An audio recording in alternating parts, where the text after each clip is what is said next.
事到如今，对于美国想要同中国对抗的心，我们已经不会有丝毫的怀疑了。一些分析人士指出，中美冲突的根源是美国看不得中国崛起。对于曾经称霸世界几个世纪的美国而言，其当然希望自己的霸权体系能够永远屹立不倒，但是谁都清楚这是绝对不可能的，不管有没有中国，这都不可能做到。但是美国人却偏执地将自己霸权的衰落归咎于中国的崛起，这也就意味着中国越发强大，美国对中国的打压就会更甚。不过这一点美国到现在还没有想明白，不然也不会出现接下来的一幕了。目前美国军事时报刊文称，一部分的美国智库学者认为，目前美军的太平洋战略还没有完全专心对抗中国，并对此提出了一条十分危险的提议，称要是美军想认真在太平洋对抗解放军，那么就必须在对岸常驻一支装甲旅战斗队。一旦实施了这一步计划，就意味着美国在中国内政问题上已经放弃了战略模糊，并已经切切实实踏入红线圈内。看到这里，我们不禁反问，美国这么做就不怕彻底引爆同中国的战争吗？实际上美国已经想到了，他们之所以要这么做，就是想要扩大对华战略优势。就如同美军内部消息人士所说的一样，没有什么能够替代在冲突之前就已经部署好的军事力量。可以说，美国一旦付出行动，就是死路一条。这纯属中国自己的内政问题，美国等域外势力根本无权干涉。况且中国完成统一大业也是历史所趋，任何妄图从中作梗的势力都将遭到中国人民解放军的猛烈打击。中国不仅有这样的决心，更有这样的实力。从当前局势来看，现代冲突中的战局走向越来越取决于军事技术能力，而关于这一技术能力，中国可以拿出手的实在是太多了。在海军上，中国下饺子般的造舰能力越来越被世界熟知。正如美国学者所称赞的那样，中国在短短20年间就成功部署了超越美军的世界最大海上舰队。各地的精确制导弹药铸成了坚实的近海防御网，大大提升了中国的区域拒止能力。毫不夸张地说，中国依靠在近海构建起来的防御网，可以在中国周边消灭任何一个意图不轨的敌人。那么也就是说，不管美军在中国统一问题上动多少歪心思，最终都将遭遇空前的失败。在近期，美国传统时政网站国家利益在近期刊登了一篇名为《美国不应依赖花哨装备》的文章，引发了不小讨论。文章中多次提到，美军的采购清单中高端硬件设备不断占据主导地位，这显然可以看到科技在美军中的应用情况。然而在近几年的意外事故和问题中，美军的弱点也正在曝光。文章认为，不论是美国的采购人员，还是作为研发的军工企业，都喜欢对外炫耀高端的武器和平台，比如性能强劲的航空母舰、隐身战机和各类导弹。诚然，这些装备为美军的作战能力带来了极大的提升，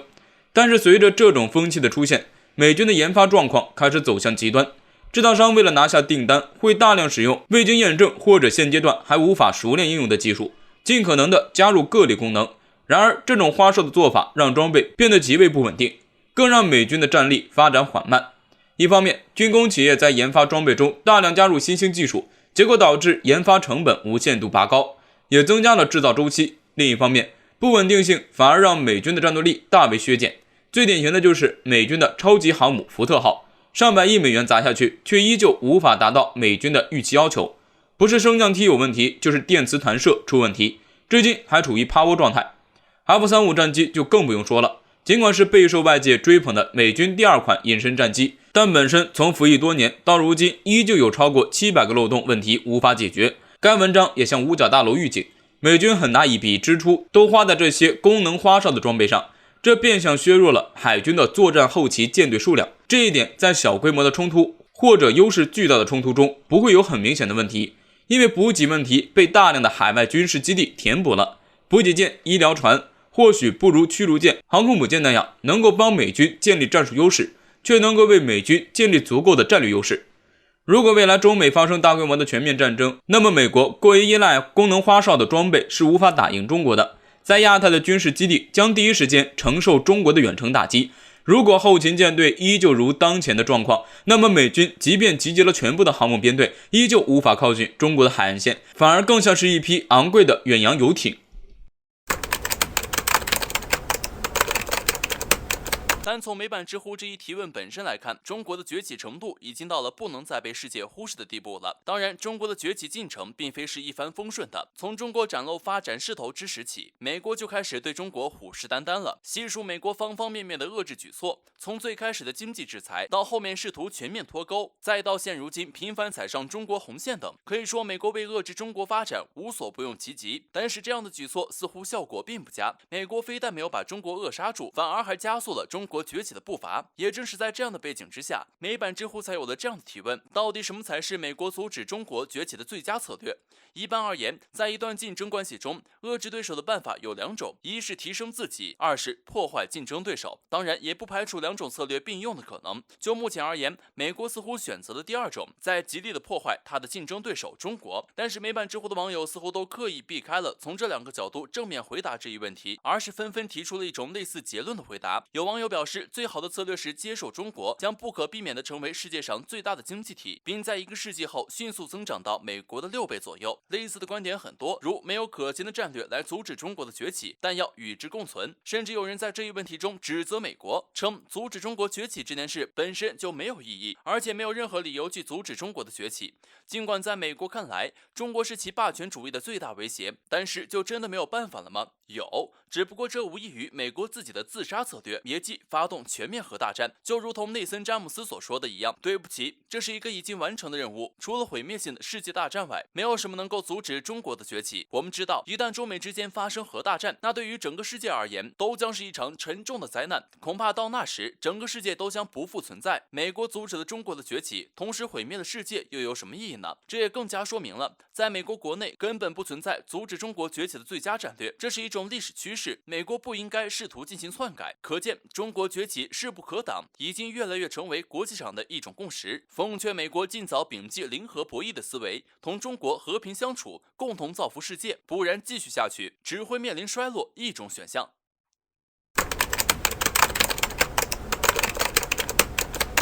最近有关中国人优先的言论一度刷屏网络。我们知道2020年的一场新冠肺炎席卷了整个世界，尽管目前国内的疫情已经得到基本的控制，但是海外的情况却仍然不容乐观。考虑到我国还有很多公民由于各种原因不能及时回到国内接种疫苗，我国特别在国外推广了春苗行动，也即积极为海外同胞接种疫苗。也正是在这一过程中，中国人优先爆火。不过在确保中国人优先接种之时，却发生了一个小插曲。日前，越南在接受到中国疫苗援助后，未兑现中国人优先承诺，该事件第一时间得到了中国驻越南大使馆的关切。随后，越南有关方面表示将立即撤回该方案。在听到这则消息的第一时间，很多人会对越南的不诚信行为加以斥责，而实际上更加值得我们去关注的是，中国如今实现中国人优先这一幕背后付出了多大的努力。这样的强大和底气并不是生来就有的。23年前的埃俄战争就给中国狠狠上了一课。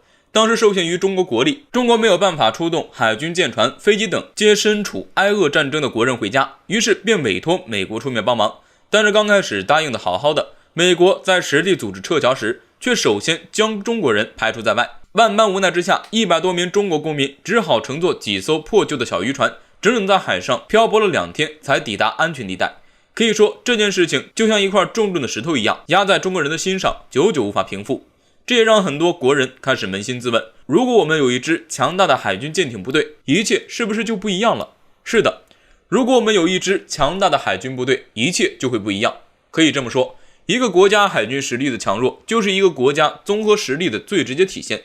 而中国海军实现从无到有的过程是艰难的，特别是还遭到美国的围堵打压，中国海军想要发展就更是难上加难。局座张召忠在讲到中国海军的发展时，也一度泣不成声。我们受了多少窝囊气才有今天？但是中国就是靠着凡是打不倒我的，都必将使我强大这股劲儿，实现了中国海军的发展飞腾。中国不仅有了第一艘完全自主设计的国产航母，还在主力战舰数量上超美成世界第一。可以说，正是中国海军实力的腾飞，才能为这次中国人优先保驾护航。在未来，中国海军也必将继续前进，当乘长风破万里浪，直挂云帆沧海间。